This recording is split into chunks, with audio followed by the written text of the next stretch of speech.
আজি মই লটাৰী এটা জিকি লৈ পেলাই 1 কোটি টকা পাইছো মই মানে বিৰাট লাকি কিতাপ কিয় পঢ়িব লাগে ট্ৰাফিকিং হোৱাৰ কাৰণ কেৱল মানে প্ৰস্টিটিউশন লেখক হ'বলৈ কি কি গুণ থাকিব লাগিব লেখকৰ লগত অকণমান বেলেগতকৈ বেছি বুজিব পাৰিব লাগিব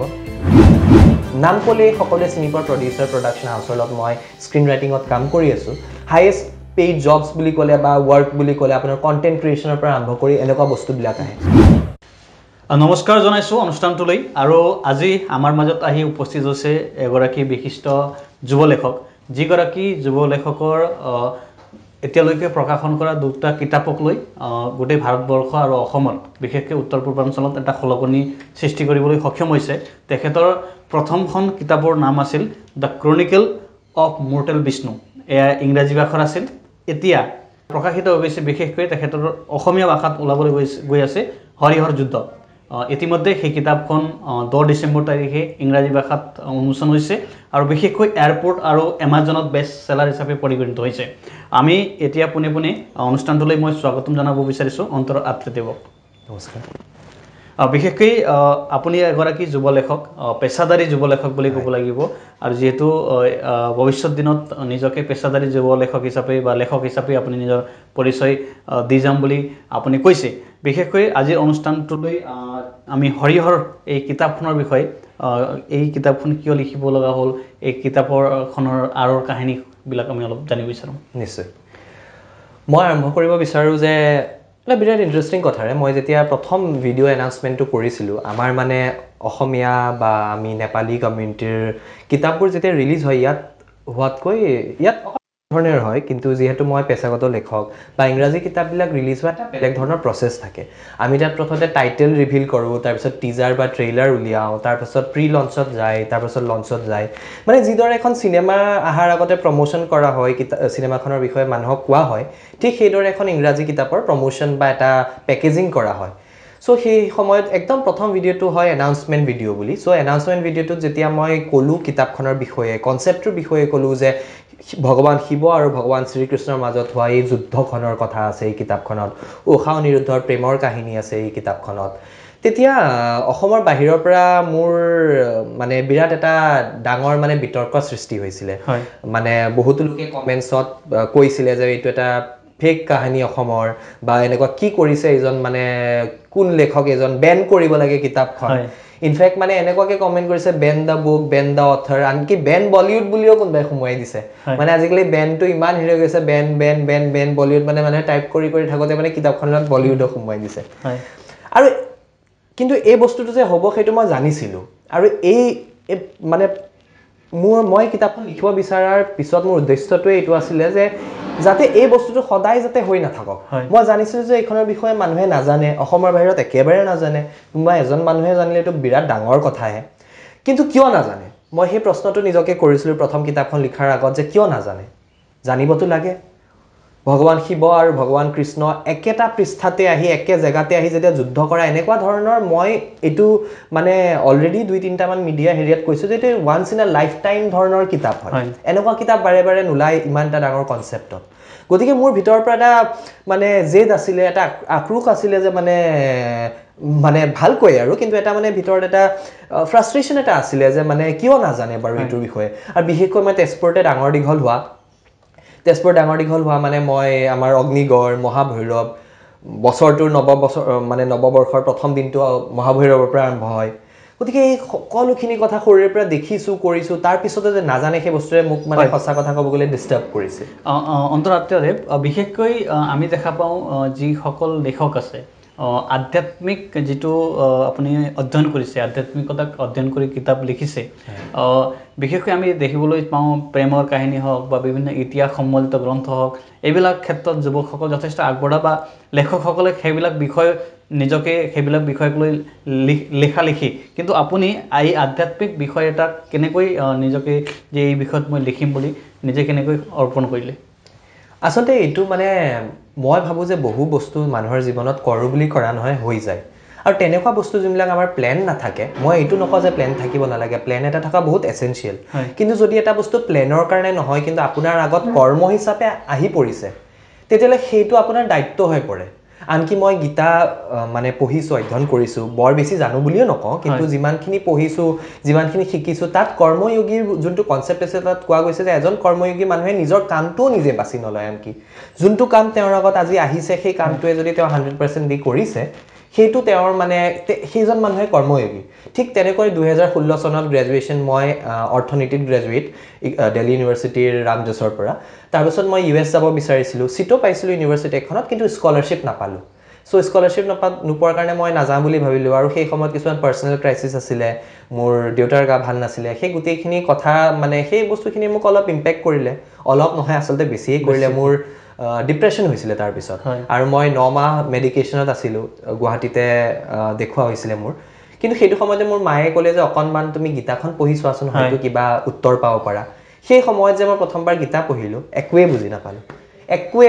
দ্বিতীয়বাৰ গীতাখন পঢ়িলোঁ তেতিয়া মোৰ লাগিলে বৰ ইম্প্ৰেক্টিকেল কথা আজিৰ যুগত যদি এইখিনি ফ'ল' কৰিব যাওঁ মানে এনেকৈ নহ'ব কিন্তু 3 নম্বৰ 4 নম্বৰ বাৰ পঢ়াৰ পিছত নিজৰ ভুলখিনি গম পালোঁ আৰু সৰ্বপ্ৰথমে গম পালোঁ যে মই সবতছে ডাঙৰ ভুল আমি সকলোৱে কৰোঁ আমি প্ৰাৰ্থনা কৰা পদ্ধতিটোতে ভুল কৰোঁ প্ৰাৰ্থনা কৰাৰ যে এটা পদ্ধতি আছে গীতাত যে সেইষাৰ কথা কোৱা আছে সেইটো বুজোৱা আছে সেই বস্তুটো গম পালোঁ আৰু তাৰ পৰাই আৰম্ভ হ'ল মোৰ মানে বিভিন্ন আধ্যাত্মিকতাৰ বা আমি যোনটো মাইথলজি বুলি কওঁ সেইফালে মোৰ ইণ্টাৰেষ্ট বাঢ়িলে আৰু ভাবিলোঁ যে মানে বহু কাহিনী তাৰ পৰা উলিয়াই লিখিব পৰা যায় মানুহে শিকিব পাব আপুনি ইয়াৰ আগত যিখন কিতাপ লিখিছিল the Chronicles of mortal Bishnu তাতো আপুনি শিৱৰ বিষয়বস্তুক লৈ এটা সুন্দৰ লেখনি বিষ্ণুৰ অৱতাৰক লৈ আপুনি সুন্দৰ বিশ্লেষণ তাত আগবঢ়াইছিল এই সমগ্ৰ এটা আধুনিকতাৰ যিটো সময় আছে যিটো বিজ্ঞান প্ৰযুক্তি আছে সেইটো সময় আৰু সেইটো সমগ্ৰ বিষয়ে আমাৰ মস্তিষ্কটো ঘেৰি ৰাখে তাৰ ভিতৰত থাকি আধ্যাত্মিকতাক নিজকে ইকনমিক্সৰ এগৰাকী ষ্টুডেণ্ট হৈ এগৰাকী মেথডলজিষ্ট হ'বলৈ আপুনি কেনেধৰণে প্ৰেৰণা বা কেনেধৰণে নিজকে অৰ্পণ কৰিছিল সময়খিনি মই সবতছে প্ৰথমে যেনেকৈ ক'লোঁ গীতাখন পঢ়িলোঁ তাৰপিছত গোটেই মহাভাৰতখন পঢ়িলোঁ যিটো পোৱা যায় আজিকালি অনলাইন চ'ৰ্চেছত যিটো পোৱা যায় একদম অৰিজিনেল টেক্সটখনটো আপুনি নাপায় তাৰপিছত তেনেধৰণৰ শ্ব' চালোঁ তেনেধৰণৰ চিনেমা চালোঁ মানুহে বহুত কয় যে মানে টিভি বা চিনেমাৰ পৰা মানুহে শিকিব নোৱাৰে কিন্তু মই সঁচা কথা ক'ব গ'লে মই আধ্যাত্মিকতাৰো বহুখিনি কথা চিনেমাৰ চিৰিয়েলৰ পৰা শিকিছোঁ গতিকে এইটো কথা নহয় যে টিভি চাব নালাগে বা এইটো কৰিব নালাগে ভাল বেয়া দুটাই চব বস্তুত থাকে আপুনি বস্তুটোৰ পৰা কি শিকে কি গ্ৰহণ কৰে কি ত্যাগ কৰে সেইটোহে বেছি ইম্পৰ্টেণ্ট হয় আমি আত্মদেৱৰ পৰা আৰু এটা কথা জানিব বিচাৰিছোঁ মই আপুনি এগৰাকী পেছাদাৰী যুৱ লেখক এতিয়া আপুনি কি কৰে বুলি ক'লে লেখক হিচাপে মানুহে যাতে পেছাদাৰী যুৱ লেখক মই এইকাৰণে উপস্থাপন কৰিছোঁ যাতে এই বিষয়টো মানুহে ভালদৰে বুজি পাওক আমি যেতিয়া কাৰোবাক সোধা যায় বা কাৰোবাই আপোনাক সোধে আপুনি কি কৰে লেখক আৰু কি কৰে এনেধৰণৰ প্ৰশ্ন উত্থাপন হয় আপোনাৰ ক্ষেত্ৰত এনেধৰণৰ প্ৰশ্ন উত্থাপন নহয়নে নিশ্চয় হয় বিশেষকৈ অসমত অহাৰ পিছত এতিয়া মোৰ অলৰেডি যেনেকৈ আপুনি ক'লে দ্য ক্লেছ অফ হৰিহৰা বুলি অলৰেডি কিতাপখন ইংৰাজীত ওলালে বেষ্ট চেলাৰ এয়াৰপৰ্ট এমাজনত নম্বৰ 1 ৰেংকিঙত আছে ইতিমধ্যে কিন্তু অসমীয়াত এখন ৰেখা প্ৰকাশনে 28 ডিচেম্বৰত আমাৰ খানাপাৰাত হ'ব লগা অসম বুক ফেয়াৰত মানে প্ৰকাশ কৰি আছে ওলাই আছে Ranju Hazarika sir most probably থাকিব ইনগ্ৰেট কৰিব সো বিৰাট মানে ভালদৰে মানে বিৰাট এটা ডাঙৰ স্কেলত প্লেন কৰিছোঁ আৰু সেই মানে আৰু তাৰ কাৰণে মই যোৱা 6 মাহ ধৰি অসমত এটা নিজৰ ধৰক মানে যিমানখিনি কৰিব লগা কাম থাকে প্লেনিং এক্সিকিউশ্যন গোটেইখিনি কৰি আছিলোঁ আৰু তেতিয়া মানে এইটো মই ডেফিনেটলি ফিল কৰিছোঁ যে মানুহে যেতিয়া সোধে কি কৰা মই কওঁ ৰাইটাৰ বা মানে লেখক হয় মানুহে সোধে ঠিক আছে আৰু কি কৰা খাবলৈ কি কৰা বা আৰু এইটো মানে তেওঁলোকৰ বিৰাট উচিত প্ৰশ্ন কাৰণ তেওঁলোকে ধৰিব নোৱাৰে বস্তুটো গতিকে মই আজিকালি মানুহে সুধিলে মই আজিকালি এটা শব্দত উত্তৰ নিদিওঁ লেখক বুলি মই চিধা কওঁ মই একচুৱেলি ফুল টাইম ৰাইটাৰ হয় মোৰ পেছাই এইটো মই এইটো কৰিয়ে খাওঁ আজিকালি জানিবা মই সেই এটা ৱৰ্ডৰ জেগাত এটা ফুল সেন্টেন্স কওঁ প্ৰথমৰ পৰাই আচ্ছা আমি যেতিয়া হৰিহৰৰ যিটো যুদ্ধৰ বিষয়ে যিটো ক্লেছৰ বিষয়ে আপুনি লিখিছে কিতাপখনৰ ভিতৰত আচলতে কি আছে পঢ়ুৱৈসকলে কিয় পঢ়িব লাগে কিতাপখনত আমোদ কি আছে এই বিষয়ে নিশ্চয় মহাভাৰত বুলি ক'লে মানুহে ভাবে যে কুৰুক্ষেত্ৰৰ সমাপন মানে মহাভাৰতৰ সমাপন কিন্তু সেইটো নহয় কুৰুক্ষেত্ৰৰ পিছতো বহু কথা আছে মহাভাৰতখন মানে অন্ত তেতিয়া পৰে যেতিয়া ভগৱান শ্ৰীকৃষ্ণই নিজৰ মানে দেহ ত্যাগ কৰি মানে বৈকুণ্ঠলৈ প্ৰস্থান কৰে কিন্তু তাৰ আগত যিমানখিনি বস্তু হৈছিলে বহু বস্তু হৈছিলে তাৰ আগত বহুত যুদ্ধও হৈছে আমাৰ অসমতে তাৰ পিছত বহুত ডাঙৰ যুদ্ধ হৈছে নৰ্থ ইষ্টত হৈছে যেনেকৈ ভাগদত্তৰ পুত্ৰ বজ্ৰদত্তৰ লগত হোৱা পাণ্ডৱৰ যুদ্ধ বা অৰ্জুনৰ অন্তিম যুদ্ধ মণিপুৰত হৈছিলে নিজৰে পুত্ৰ বব্ৰবাহনৰ লগত এই সকলো কথা মানুহে নাজানে এইবিলাক সকলো যে মহাভাৰতৰ পাৰ্ট সেইটো নাজানে আৰু সবতছে ডাঙৰ মইতো বিশ্বাস কৰোঁ যে মানে কুৰুক্ষেত্ৰতকৈ ডাঙৰ ৰণ হৈছে হৰিহৰৰ যুদ্ধ কাৰণ এনেকুৱা কোনো যুদ্ধ নাই য'ত দুজন মানে আমাৰ ইষ্টদেৱ দুজন বিষ্ণুৰ অৱতাৰ কৃষ্ণৰ শিৱ এনেকুৱা ধৰণে দুজন ভগৱানে মানে যুদ্ধ কৰা কতো নাই গতিকে মইতো আৰু মানে আমি সকলোৱে জানো তেজপুৰ চহৰখনৰ নাম তেজপুৰ কেনেকৈ পৰিলে তেজেৰে ৰাঙলী হৈ যোৱা চহৰৰ নাম তেজপুৰ চিটি অফ ব্লাড বুলি যোনটো আমি কওঁ গতিকে হয়তো ইয়াতকৈ ডাঙৰ যুদ্ধ কেতিয়াও হোৱাই নাই হৰিহৰ যুদ্ধৰ নিচিনা যুদ্ধ কিন্তু তাৰ লগতে মই গোটেই বস্তুখিনি এক্সপ্ল'ৰ কৰিছোঁ যে কুৰুক্ষেত্ৰৰ পিছত আচলতে ছ'চিঅ' ইকনমিক পলিটিকেল চিটুৱেশ্যনটো আৰ্যব্ৰতৰ কেনেকুৱা আছিলে কোন কোন এনেকুৱা মানুহ আছিলে যোনে মানে কুৰুক্ষেত্ৰত মানে পাৰ্টিচিপেট কৰা নাছিলে কিন্তু হয়তো কৰক জিকিলে তেওঁলোকৰ ফাইদা হ'লহেঁতেন ৰখিলে তাৰপাছত তেওঁলোকে কি কৰিলে সেই গোটেইখিনি বস্তু আজিলৈকে ক'তো এক্সপ্ল'ৰ হোৱা নাই কোনো চিৰিয়েল কোনো টিভি কোনো চিনেমা কোনো কিতাপে এক্সপ্ল'ৰ কৰা নাই যিটো স্কেলত মই এক্সপ্ল'ৰ কৰিছোঁ আৰু মই ভাবোঁ এইটো মোৰ কাৰণে এটা মানে অপৰচুনিটি মই লাকি হয় যে এই গোটেই কনচেপ্টটো অসমৰ এই কনচেপ্টটো মই নেশ্যনেল লেভেলত বা গ্ল'বেল লেভেলত এক্সপ্ল'ৰ কৰিব এটা অপৰচুনিটি পাইছোঁ এই কিতাপখনৰ পিছত এতিয়া মতানৈক্য মানুহৰ মাজত উদয় নহ'বনে আপুনি কিমান বিশ্বাসী যে যিসকলে এতিয়া হৰিহৰৰ যুদ্ধক লৈ আধ্যাত্মিকতাক যিসকলে বিশ্বাস কৰে তেখেতসকলে কেনেদৰে এই কিতাপখনক বিশ্লেষণ কৰিব বুলি আপুনি ভাবে চাওক মোৰ কাম হ'ল মোৰ কৰ্ম হ'ল লিখা পাঠকৰ কৰ্ম হ'ল পঢ়া ক্ৰিটিক্সৰ কৰ্ম হ'ল ক্ৰিটিচাইজ কৰা গতিকে চবেই নিজৰ নিজৰ কৰ্ম কৰি যাব তাৰপাছত যোনে যিটো আহে সেইটো মতে চাই ল'ম আৰু এইবিলাক কথা মই ইমান ভাবি নাথাকোঁ খানাপাৰাত যিহেতু বিশেষকৈ ২৭ ডিচেম্বৰৰ পৰা অসম গ্ৰন্থমেলা অনুষ্ঠিত হ'বলৈ গৈ আছে ২৮ ডিচেম্বৰ তাৰিখে আপোনাৰ কিতাপ উন্মোচন হ'ব মই জনাত এই কিতাপখন অসমীয়া ভাষাত প্ৰথমবাৰৰ বাবে আপোনাৰ এখন কিতাপ তাত উন্মোচন হ'ব ইয়াৰ কাৰণে আপুনি কিমান উৎসাহী মই বিৰাট উৎসাহিত মানে এইটো প্ৰথমবাৰ চাগে ভাৰতৰ মানে ৰাইটিং হিষ্ট্ৰীত যে মানে এখন কিতাপ অলমষ্ট একেটা সময়তে দুটা মেজৰ ইণ্ডিয়ান মানে ভাষাত ওলাই আছে অসমীয়া আৰু ইংৰাজী জেনেৰেলি কি হয় এখন কিতাপ এটা লেংগুৱেজত বিৰাট ডাঙৰ হিট হোৱাৰ পাছত বেলেগ এটা লেংগুৱেজৰ ৰাইটছ কিনা হয় বা বেলেগ এজনে অনুবাদ কৰে কিন্তু মোৰ ক্ষেত্ৰত যোনটো মানে বিৰাট ডাঙৰ ডাঙৰ কিতাপ হয় যে একেলগে দুই তিনিটা আজিকালি যোনটো আমি চিনেমাত দেখোঁ পেন ইণ্ডিয়া ৰিলিজ বুলি ৪-৫টা লেংগুৱেজত একেলগে ওলায় মোৰ যেনিবা ৪-৫টা লেংগুৱেজত নহয় দুটা লেংগুৱেজত এটা আৰম্ভণি কৰিছোঁ আৰু আশা কৰিছোঁ যে মানে লাহে ধীৰে হয়তো কিছুমান আৰু লেংগুৱেজ যেনেকৈ গুজৰাটী মাৰাঠী বেংগলী পাঞ্জাবী ইত্যাদিতো এই কিতাপখন ওলাব কাৰণ ভাৰতৰ সকলো মানুহে এই যুদ্ধখনৰ কথা অসমৰ ইতিহাসৰ কথা জনাটো মই ভাবোঁ বিৰাট উচিত হয় অন্তৰাত্ৰিদেৱ আৰু এটা কথা মই জানিব বিচাৰিছোঁ যে আজিৰ যুগত যিহেতু ডিজিটেল যুগ বুলি কোৱা হয় আজিৰ দিনত মানুহ মোবাইল বা অত্যাধুনিক যিবিলাক সা সামগ্ৰী আছে তাতে ব্যস্ত হয় টিভি বা মোবাইল এইবিলাকতে গুগলত আপোনাৰ ডাটা বা যিকোনো ধৰণৰ উৎস পোৱা যায় তাৰ ভিতৰত কিতাপ যে মানুহে পঢ়ে তাৰ কাৰণে আপুনি কিমান বিশ্বাসী মানুহে কিতাপ কিনি পঢ়িবনে মোৰ মতে মই যদি এটা ইণ্ডিয়ান কণ্টেক্সত কওঁ গোটেই ভাৰতবৰ্ষৰ কণ্টেক্সত কওঁ ৰিডাৰ্ছ আছে মই নিজে এইকেইদিন যোৱা ৪-৫ দিন দিল্লীত আছিলোঁ বিভিন্ন আমাৰ তাত অকণ ছিষ্টেমটো বেলেগ আমি নিজে বুক ষ্ট'ৰবিলাকত যাওঁ কিতাপখন চাইন কৰি নিজেই বিক্ৰী কৰোঁ চ' তেনেকুৱাকৈ মই পাৰ্চনেলি ২০০খনমানতকৈ ৪ দিনত ২০০খনমানতকৈ বেছি কিতাপ মোৰ নিজৰ হাতেৰে বিকি আহিছোঁ এমাজনত অলৰেডি সদায় মই জনাত ১৫-২০-২৫ কিতাপ ওলাই আছে গতিকে সেইদৰে ৰেষ্ট অফ ইণ্ডিয়াতটো ৰিডিংটো এতিয়াও আছে আৰু বিশেষকৈ এইখন কিতাপৰ কাৰণে আছে কাৰণ এইখন কিতাপৰ বিষয়ে মানুহে নাজানে অসমত যোনটো মই চেণ্টিমেণ্ট দেখিছোঁ চেণ্টিমেণ্টটো এইটো দেখিছোঁ যে এটা সময় আছিলে আমাৰ মা দেউতা বা আমাৰ দাদা বা আমাৰ খুৰা খুৰীৰ যুগত কিতাপেই মানে এটা চ'ৰ্চ অফ এণ্টাৰটেইনমেণ্ট এটা চ'ৰ্চ অফ ৰিক্ৰিয়েশ্যন আছিলে বেলেগ নাছিলে হয়তো সেইকাৰণেও হ'ব পাৰে খুব কিতাপ পঢ়িছিল অসমীয়া সমাজে খুব কিতাপ পঢ়িছিল কিন্তু বৰ্তমান হয়তো নৱপ্ৰজন্মই কিতাপ পঢ়াৰ বিপৰীতেও বহুতখিনি অপশ্যনছ পাইছে কিন্তু মই এইটোও বিশ্বাস কৰোঁ যে হয়তো অসমৰ কণ্টেক্সটত তেনেকুৱা ধৰণৰ নতুন প্ৰজন্মৰ লেখক বা নতুন ধৰণৰ কিতাপ কিন্তু ওলোৱাও নাই গতিকে মই আশা কৰিছোঁ যে মোৰ কিতাপখন ওলোৱাৰ পিছত মই এইটোৰ উত্তৰ বেছি ভালকৈ দিব পাৰিম আপুনি এগৰাকী লেখক হিচাপে নহয় সাধাৰণ নাগৰিক হিচাপে মই সুধিব বিচাৰোঁ যে কিতাপ কিয় পঢ়িব লাগে সবতছে প্ৰথম কথাটো মানুহে নাজানে কিতাপ পঢ়িলে আপুনি আপোনাৰ মানে যোনটো আমি কওঁ লংজিটিভিটিটো বাঢ়ে মানে আপোনাৰ ষ্ট্ৰেছ লেভেলছবিলাক কম হয় এংজাইটিৰ লগত ডিল কৰিবলৈ আৰু এইটো কথা নহয় যে আপুনি এংজাইটিৰ ওপৰত কিতাপ এখন পঢ়িলেহে আপোনাৰ এংজাইটিটো কম হ'ব কিতাপ যেতিয়া আমি পঢ়োঁ আমি কিতাপ পঢ়াটো এটা বিৰাট ধীৰে সুস্থিৰ কাম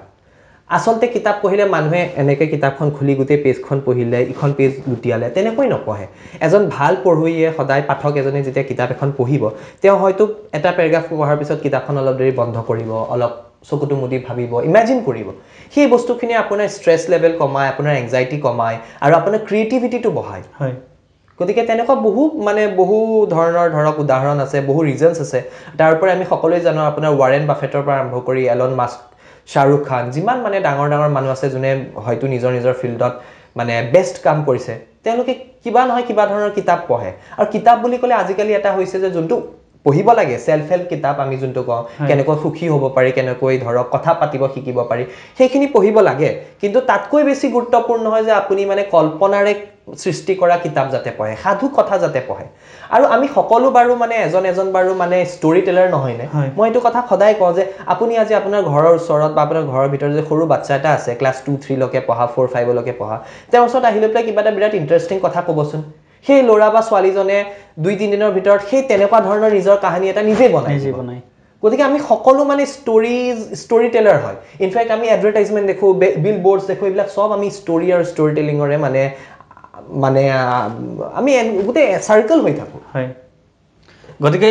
এইখিনিতে মই আপোনাক আৰু এটা প্ৰশ্ন সুধিব বিচাৰিছোঁ আপুনি এইখিনি কাম কৰি আছে যিহেতু এগৰাকী দিল্লীৰ পৰা আপুনি শিক্ষা অৰ্জন কৰি আহি এখন কিতাপ আপুনি লিখি আছে বৰ্তমান সময়ত ইয়াৰ বাবে আপোনাৰ পৰিয়ালৰ তৰফৰ পৰা সহায় সহযোগিতা কেনেধৰণৰ আছে কিয়নো মানুহে এতিয়া চাকৰি কৰিব লাগিব বেলেগ কামত যাব লাগিব টকা ঘটিব লাগিব এইবিলাক বিষয়ে মানুহৰ জীৱনটো গ্ৰস্ত কৰি তুলিছে এই সময়ত আপুনি কেনেধৰণে এই বিষয়টোক লৈছে মই ক'ব লাগিব সেই ফালৰ পৰা হয়তো মই মানে বিৰাট লাকি মোৰ ফেমিলিৰ ফালৰ পৰা ছাপোৰ্টটো খুব আছে ইনফেক্ট অকল মই মোৰ মা দেউতা বুলি ক'লেই নহ'ব মোৰ মানে এতিয়া মই অকণমান ধৰক যোনটো আমি কওঁ মানে অডিয়েঞ্চক ডাইৰেক্ট কৈছোঁ ৰিজাল্ট এখেতো মানে মোৰ গাঁৱৰে হয় মোৰ দেউতাৰ গাঁৱৰে হয় গতিকে এতিয়া আপোনালোকৰ পৰা আৰম্ভ কৰি সকলো মানুহে ছাপোৰ্ট কৰিছে মোৰ ফেমিলি মোৰ যোনটো মানে ৰিলেটিভছ সকলোৱে বস্তুটোলৈ ছাপোৰ্টিভ হয় এটা সময় আছিলে প্ৰথম আৰম্ভ কৰোঁতে মানুহৰ অকণ চিন্তা হৈছিলে মোৰ প্ৰতি মোৰ বৰ্তাৰ কথা কওঁ যদি বা মোৰ দেউতাৰ কথা কওঁ যদি চিন্তা হৈছিলে খুৰাহঁতৰ চিন্তা হৈছিলে আপুনিতো চিনিয়ে পায় সকলোকে চ' তেওঁলোকৰ চিন্তা হৈছিলে যোনটো উচিতো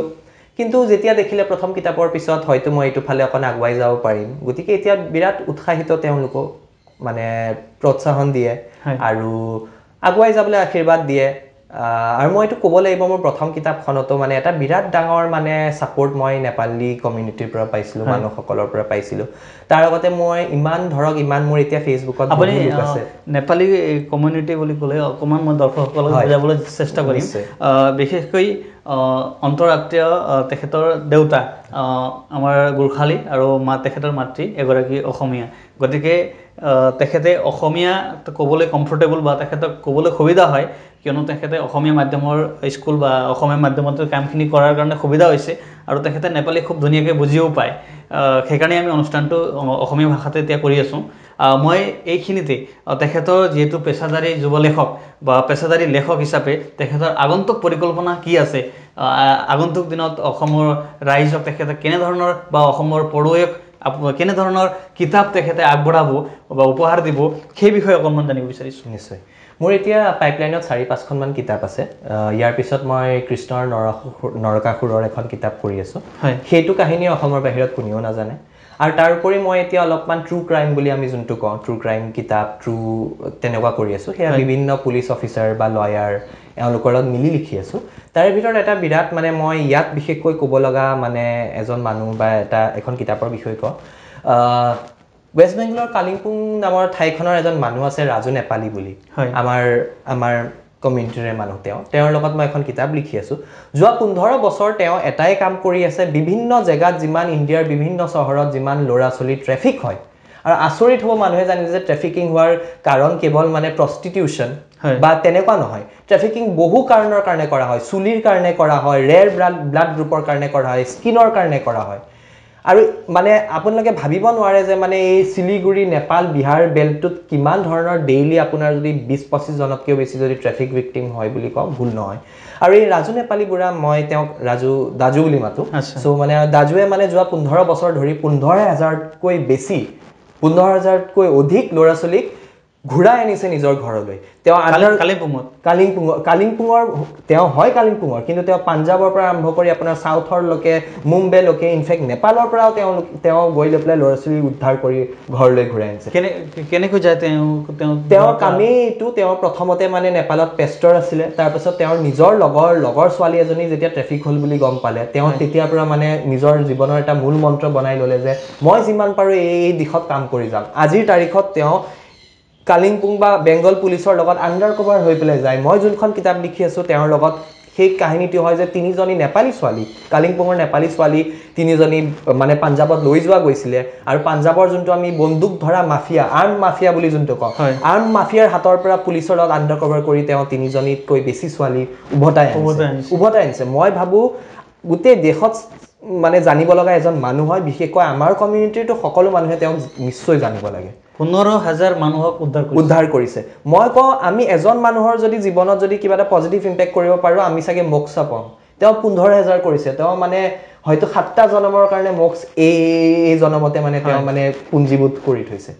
15,000 টো এটা সৰু সংখ্যা নহয় বিশেষকৈ অন্তৰ আত্মীয় ডাঙৰীয়া আপুনি খুব এটা ধুনীয়া বিষয়টো ইয়াত উপস্থাপন কৰিলে দৰ্শকৰ কাৰণে খুব এটা ধুনীয়া বিষয়বস্তু হৈছে বুলি মই অনুভৱ কৰিছোঁ লেখক হ'বলৈ বিশেষকৈ আপুনি এগৰাকী যুৱ লেখক এগৰাকী লেখক অসমত আছে বিশেষকৈ আমাৰ নেপালী ভাষাত হওক বা প্ৰকাশ কৈৰালা খুব ধুনীয়াকৈ অসমীয়া ভাষাত তেখেতে কিতাপসমূহ উলিয়াই আছে লেখক হ'বলৈ কি কি গুণ থাকিব লাগিব লেখকৰ লগত ইয়াৰ বিষয়ে অকণমান নিশ্চয় সবচে প্ৰথমতে লেখক হ'বলৈ হ'লে আমি মানে বিভিন্ন মতামত গ্ৰহণ কৰিব পৰা হ'ব লাগিব মোৰ যদি এটা মেণ্টেলিটি আছে মই ভাবোঁ সেইটোৱে শুদ্ধ তেতিয়া হয়তো মই এজন ভাল লেখক বা ভাল আৰ্টিষ্ট হ'ব নোৱাৰিম কাৰণ বেলেগৰ মনটো বুজা বেলেগৰ অন্তৰৰ ভিতৰত থকা কথাখিনি বুজা কি ভাবি কি কথা কৈছে সেইখিনি বুজা অকণমান বেলেগতকৈ বেছি বুজিব পাৰিব লাগিব তাৰ উপৰি অকণমান বেলেগতকৈ বেছি চাব জানিব লাগিব মানে আমি যোনটো কওঁ ৰিডিং বিটুইন দ্য লাইন্স দুটা লাইন যদি লিখা আছে তাৰ মাজত কিখিনি কথা লিখা যোৱা নাই কিন্তু একচুৱেলি আমি জনা উচিত সেইটো কথা জানিব লাগে তাৰ উপৰি মই এটা নিশ্চয় কম নৱপ্ৰজন্মৰ কাৰণে যে সেলছ আৰু মাৰ্কেটিং এই দুটা জেগাত মানে আপুনি মানে নিজকে গঢ়িব লাগিব যদি লেখক হ'ব বিচাৰে সেলছ আৰু মাৰ্কেটিং মেইন বিষয় মেইন আপুনি যিমান ভাল লিখিব পাৰিব লাগিব তিমান ভালেই আপুনি সেলছ আৰু মাৰ্কেটিংও কৰিব লাগিব ইয়াৰ পিছত আৰু এটা বিষয় মই জানিব বিচাৰিছোঁ বিশেষকৈ স্ক্ৰিপ্ট ৰাইটাৰ যিটো লেখক এগৰাকীয়ে খুব ধুনীয়াকৈ বিষয়বস্তুবোৰ লিখি যায় আৰু সেইটো এসময়ত গৈ এটা কিতাপ হিচাপে তাক উন্মোচন কৰা হয় মই গম পাইছোঁ যে আপুনি বলিউডতো স্ক্ৰিপ্ট ৰাইটাৰ হিচাপে কাম কৰি আছে ইতিমধ্যে এই বিষয়ত যি স্কোপ আছে ইয়াৰ বিষয়ে মই আপোনাৰ পৰা জানিব বিচাৰিলোঁ আচলতে ইয়াৰ বিষয়ে অকণমান আমাৰ লেখকসকলক আৰু প্ৰেৰণা হওক এই বিষয়টো তাৰ কাৰণে অকণমান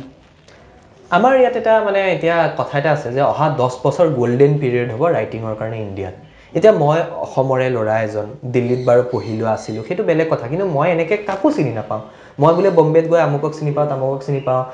আপুনিতো জানে মোৰ ফেমিলি বেকগ্ৰাউণ্ড জানে আমি মানে মই একাডেমিক অৰিয়েণ্টেড ফেমিলিৰ পৰা আহা মোৰ ফেমিলিত চাগে মই আছিলোঁ যোনে ছায়েন্স লোৱা নাই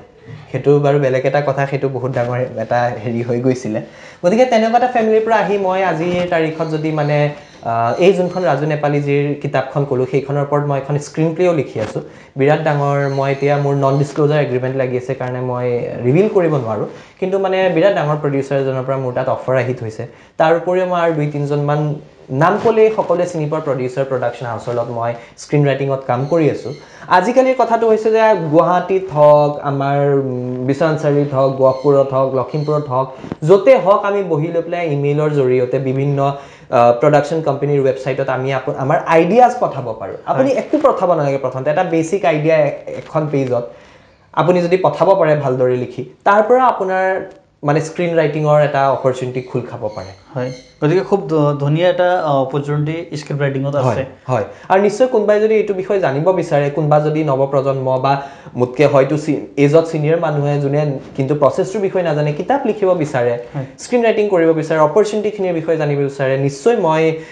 মই ইনষ্টাগ্ৰামত আছোঁ ফেচবুকত আছোঁ গতিকে মোক যদি ৰিচ আউট কৰে মই ডেফিনেটলি মানে তেওঁলোকক মই যিমানখিনি এক্সপিৰিয়েঞ্চ আছে সেই এক্সপিৰিয়েঞ্চখিনি নিশ্চয় শ্বেয়াৰ কৰিম অন্তৰাত্মদেৱ এতিয়া ঘটনাটো হ'ল বিষয়বস্তু গৈ আপোনাৰ এখন খুব ধুনীয়া পঢ়িবলগীয়া এখন কিতাপ হৰিহৰৰ যুদ্ধ এই কিতাপখন আপোনাৰ খানাপাৰাত 28 ডিচেম্বৰ তাৰিখে উন্মোচন হৈ আছে হয়তো অসমৰ বিভিন্ন স্থানৰ পৰা পঢ়ুৱৈ সমাজ আহিব বা পঢ়ুৱৈসকল আহিব তাত যদি পঢ়ুৱৈসকলে আপোনাক লগ ধৰিব বিচাৰে বা আপোনাৰ কিতাপ ল'বলৈ বিচাৰে খানাপাৰাৰ সেই ডাঙৰ ফিল্ডত আপোনাক কেনেদৰে লগ পাব মই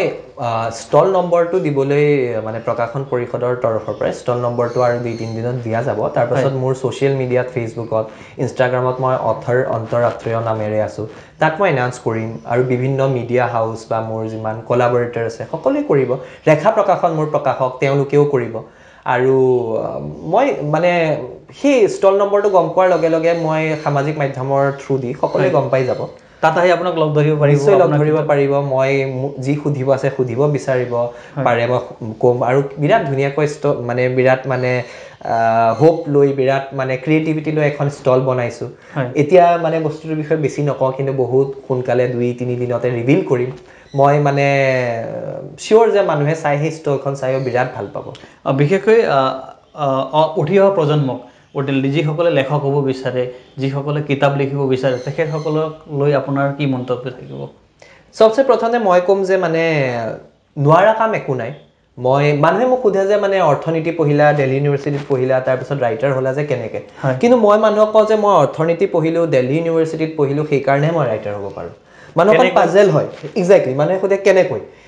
তাৰ উত্তৰটো এইটো হ'ল যে দিল্লী ইউনিভাৰ্চিটিৰ আমি যোনটো এনভাইৰনমেণ্ট বুলি কওঁ সেই এনভাইৰনমেণ্টটোৱে আপোনাক এটা বস্তু বুজাই যে কৰিব নোৱাৰা কাম একো নাই আৰু বেলেগে নকৰা কাম এটা যদি আপুনি কৰিম বুলি ভাবে তেতিয়াতো আৰু মানে আপুনি আৰু কৰিব লাগে সো তেনেকুৱা ধৰণৰ এটা ভাব মোৰ মনৰ ভিতৰত আছে গতিকে মই সেইটো কম আজিকালি মানে অপৰচুনিটি সবতে আছে আমি দেখিছোঁ যে আজিকালি অকল মানে লিখা পঢ়াটোতো ইম্পৰ্টেণ্ট মই নিজে এজন ইকনমিক্স গ্ৰেজুৱেট কিন্তু এট দ্য চেম টাইম মই এইটো কম আজিকালি হাইয়েষ্ট পেইড জবছ বুলি ক'লে বা ৱৰ্ক বুলি ক'লে আপোনাৰ কণ্টেণ্ট ক্ৰিয়েশ্যনৰ পৰা আৰম্ভ কৰি এনেকুৱা বস্তুবিলাক আহে আজিকালি এটা কেমেৰা এটা আইডিয়া লৈ পেলাই আপুনি ইয়াৰ পৰা নিউয়ৰ্ক পাই যাব পাৰে গতিকে সেই লিমিটেশ্যনটোত নাৰাখিব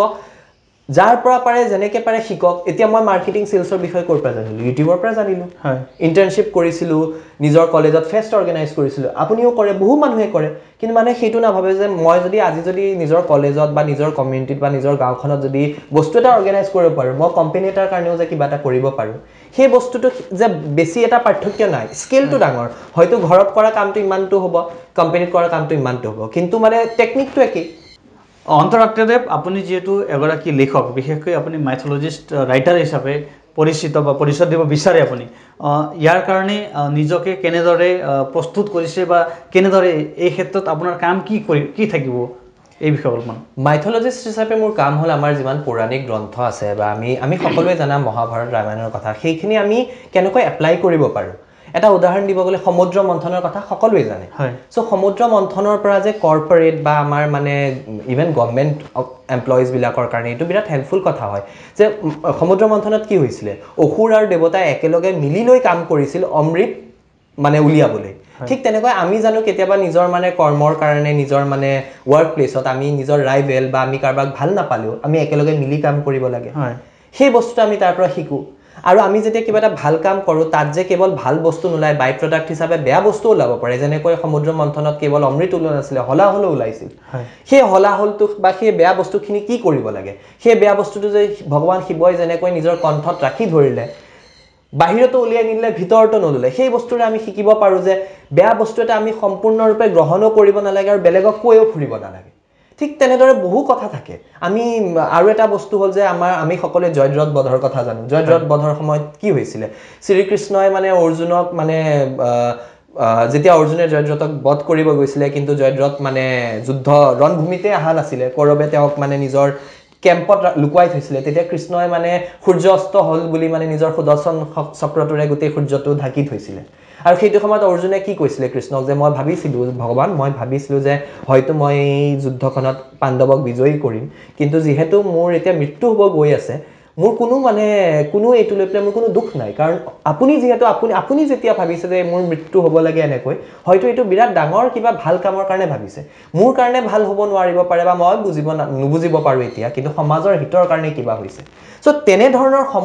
আমি সমৰ্পণ সকলোৱে জানে কিন্তু ভগৱানৰ ওপৰত আচল সমৰ্পণ সেইটো হয় যোনটো সময়ত আমাৰ জীৱনত বেয়াতকৈ বেয়া সময় আহি থাকে আমি তেতিয়াও ভাবিব পাৰোঁ যে ভগৱানে এইটো ভাল কথাৰ কাৰণে কৰিছে আৰু সঁচাকৈ আপুনি চাবচোন 2 দিনৰ পিছত বা 10 দিনৰ পিছত গৈ পেলাই আপুনি বুজি পাব যে আপোনাৰ লগত সেই বস্তুখিনি কিয় হৈছিলে বিশেষকৈ আৰু এটা কথা জানিব বিচাৰিছোঁ আপুনি যেহেতু ঈশ্বৰ আপুনি যেটো মাইথোলজিষ্ট হিচাপে বহুতো পৌৰাণিক শ্ৰীমদ ভাগৱত গীতাৰ পৰা আৰম্ভ কৰি কেইবাটাও আপুনি ধৰ্ম গ্ৰন্থ হওক বা কেইবাটাও পৌৰাণিক গ্ৰন্থসমূহ আপুনি পঢ়িছে বা পঢ়ি আছে ঈশ্বৰ আছে নে নাই ঈশ্বৰক ক'ত পাইছে আপুনি এই বিষয়ত অকণমান এই কথাষাৰ মানে আপুনি সোধা বা আমি আজিৰ যুগৰ মানুহে সোধা নহয় অৰ্জুনেও সুধিছিল হয় তেতিয়া ভগৱান কৃষ্ণই এটা কথা কৈছিলে যে মানে ঈশ্বৰ যদি আমি যদি বিচাৰো যে আমি ঈশ্বৰ দেখিব লাগে তাৰ আগতে আমি নিজেই জানিব যে আমি কোন হয় মানুহে কয় কি আমি মানে আমাৰ মন হয় কিন্তু আমাৰ মনটো নহয় মনেতো আমাক বহু কথা কয় মনে কোৱা কথাটোৱে সদায় শুদ্ধ হ'ব বুলি কথা নাই বহু মানুহে কয় কি নিজৰ ব্ৰেইনৰ কথা শুনিব লাগে আৰে ব্ৰেইনেতো অকল তিমানখিনি কথাই ক'ব যোনটো আমাৰ নিজৰ কাৰণে বেনিফিচিয়েল হয় ব্ৰেইনৰ কথা শুনিলে আমি সদায় সেলফিশ ডিসিশনস লওঁ আমি শুনিব লাগে সদায় বা আমাৰ ৰিয়েল আইডেন্টিটি হয় আমাৰ আত্মা আৰু আত্মা কি বুলি ক'লে পৰমাত্মাৰ এটা অংশ পৰমাংশ যেতিয়া আমি এই বস্তুটো ৰিয়েলাইজ কৰিম যে আমি আমাৰ শৰীৰ নহয় আমাৰ চিন্তাধাৰা নহয় আমাৰ গুণখিনিও নহয় আমাৰ অবগুণো নহয় আমি কেৱল এটা আত্মা সেই সময়ত সেই বস্তুটো যেতিয়া আমি সম্পূৰ্ণৰূপে মানে গম পাব পাৰিম যেতিয়া আমি সম্পূৰ্ণ সমৰ্পণ দিব পাৰিম যেতিয়া আজি যদি আমাৰ তাত মানি লওক আজি মই লটাৰী এটা জিকি লৈ 1 কোটি টকা পাইছো হয় তেতিয়াও যদি মই খুব উৎফুল্লিত ফিল কৰা নাই আৰু কালিলে যদি মোৰ এক্সিডেন্টত ভৰি এখন ভাঙি গল তেতিয়াও যদি মই খুব দুখিত হোৱা নাই তেনেকুৱা এজন মানুহে মানে কোনবা এটা সময়ত হয়তো ভগৱানৰ দৰ্শন কৰিব পাৰে কিবা এটা ৰূপত গতিকে এটা কথা মই কওঁ যে মানুহে কয় আমি ভগৱানক কিয় দেখা নাপাওঁ ভগৱানক দেখাৰ আগতে আমিওতো অৰ্জুন হ'ব লাগিব হয় খুব ধুনীয়া কথাখিনি আমাৰ অনুষ্ঠানটোত অন্তৰ আত্মীয়দেৱে আগবঢ়ালে বিশেষকৈ তেখেতৰ কিতাপ যিখন হৰিহৰ যুদ্ধ ইংৰাজী ভাষাত প্ৰকাশ হৈ গৈছে এতিয়া অসমীয়া ভাষাত 28 ডিসেম্বৰ তাৰিখে উন্মোচন হ'ব আমি তেখেতক শুভেচ্ছা জনাইছোঁ আৰু অসমৰ কাৰণে অসমৰ বাবে তেখেতে লিখি যাওক আৰু লিখনিসমূহ পঢ়ুৱৈ সমাজৰ কাৰণে উলিয়াই যাওক আমি সেয়া আশা ৰাখিছোঁ আৰু নজনা কথাবোৰ তেখেতে আমাক অৱগত কৰাই থাকক বিশেষকৈ তেখেতৰ ৰাজু নেপালীৰ বিষয়ে যেটো কিতাপ আহিব তাৰ কাৰণে আমি ৰখি থাকিম অপেক্ষাৰত থাকিম আৰু আমি হৰিহৰ যুদ্ধ কিতাপখন যাতে সুন্দৰকৈ পঢ়ুৱৈ সমাজৰ মাজত গৈ ইয়াৰ বিষয়টো হৰিহৰ যুদ্ধ আচলতে কি হৈছিল এই বিষয়ে সকলোৱে গম পাওক সেয়া আশা কৰিছোঁ আৰু তেখেতলৈ আমি শুভকামনা আৰু আমাৰ অনুষ্ঠানটোলৈ অহাৰ কাৰণে বহুত বহুত ধন্যবাদ জনাইছোঁ ধন্যবাদ